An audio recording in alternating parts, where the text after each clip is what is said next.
नमस्कार दोस्तों, बातें ज्ञान की YouTube चैनल में आपका स्वागत है।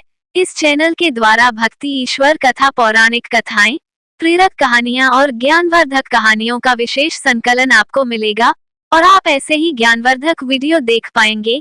कृपया चैनल को सब्सक्राइब करें, वीडियो को शेयर करें और अपना बहुमूल्य साथ बनाए रखें। धन्यवाद दोस्तों।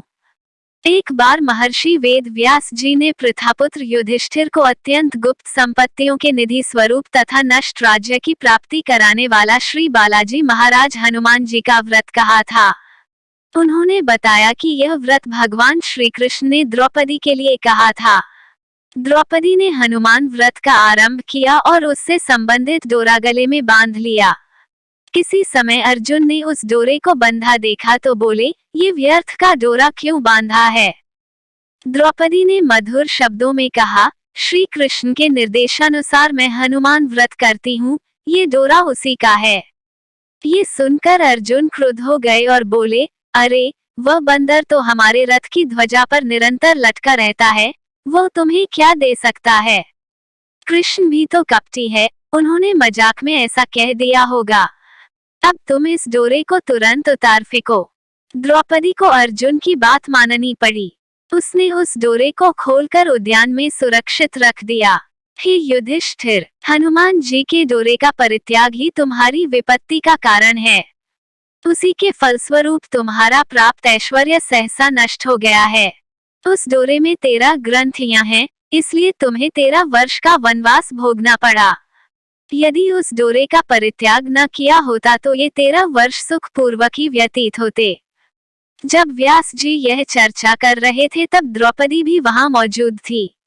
उसने स्वीकार किया कि भगवान श्री वेद व्यास का कथन सत्य है।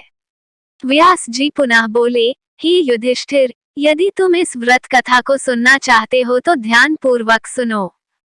जब सीता जी की खोज करते हुए भगवान श्री राम जी अपने अनुज सहित ऋषिमुख पर्वत पर पधारे तब उन्होंने वानर राज सुग्रीव के साथ हनुमान जी को भी देखा और तब हनुमान जी ने उनके साथ मित्रता स्थापित की और बोले, हे महाबाहो श्री रामचंद्र जी, मैं आपका कार्य करने को आतुर हूँ तथा आपका भक्त भी हूँ।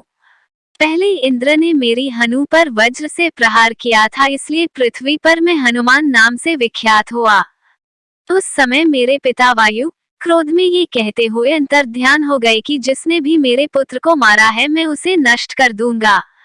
इसके बाद ब्रह्मा आदि देवताओं ने प्रकट होकर कहा, हे अंजनी पुत्र, तुम्हारे लिए इस वज्र का प्रहार व्यर्थ है और तुम अमित पराक्रमी होकर अपने व्रत के नायक होकर राम कार्य को करो।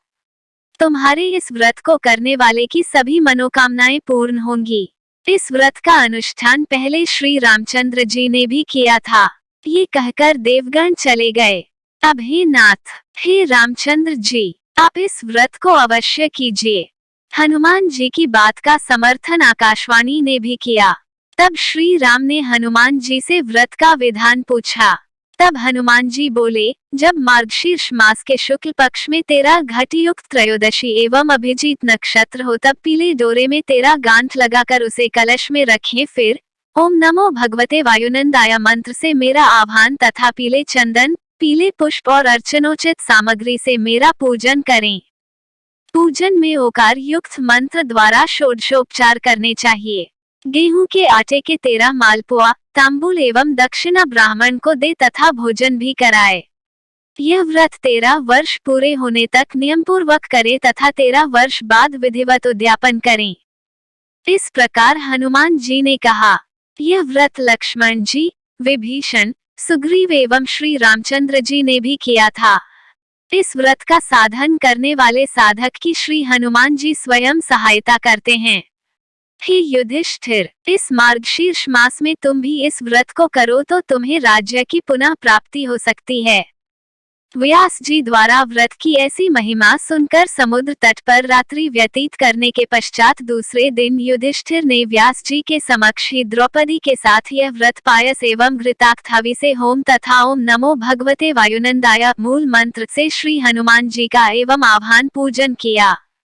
इसके फलस्वरूप युधिष्ठिर को उसी वर्ष राज्य की पुनः प्राप्ति हो गई।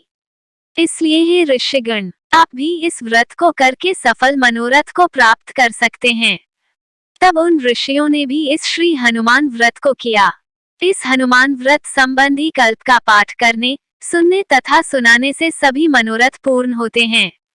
यह व्रत चारों वर्णों के लिए हितकारी है, क्योंकि इसके करने से ब्राह्मण वेद पारंगत, क्षत्रिय ऐश्वर्य एवं अमित पराक्रम से युक्त, वैश्य कुबेर के समान धन का स्वामी तथा शूद्र भी कृषि साधन संपन्न एवं अत्यंत धनी हो जाता है। रोगी रोग मुक्त, पुत्रार्थी पुत्रवान, मोक्षार्थी मुक्त तथा धनार्थी धन संपन्न होता है। सभी अंगोपांगों सहित श्री हनुमान जी का पूजन कर ओम नमो भगवते वायुनंदाय मंत्र से 3 बार अभिमंत्रित किए हुए चंदन को अपने मस्तक पर लगा लेने से सभी प्राणी वश में हो जाते हैं। इस विधि से राजा भी वश में होता है तथा घर से निकलने पर विजय प्राप्त करके ही लौटता है। इसके पाठ से राजद्वार, संग्राम, सभा, व्यवहार, अग्नि, वायु आदि का भय दूर हो जाता है। हनुमान व्रत के 13 गांठ वाले डोरे को कंठ या दाहिनी भुजा में धारण करने से सभी कामनाएं पूर्ण हो जाती हैं। चारों वर्णों के मनुष्यों, विशेषकर स्त्रियों के लिए यह व्रत संपत्ति प्रदान करता है। हे पवन पुत्र, हे भविष्य विधाता, हे अभीष्टता, हे श्री राम भक्त, आपको बारंबार नमस्कार है।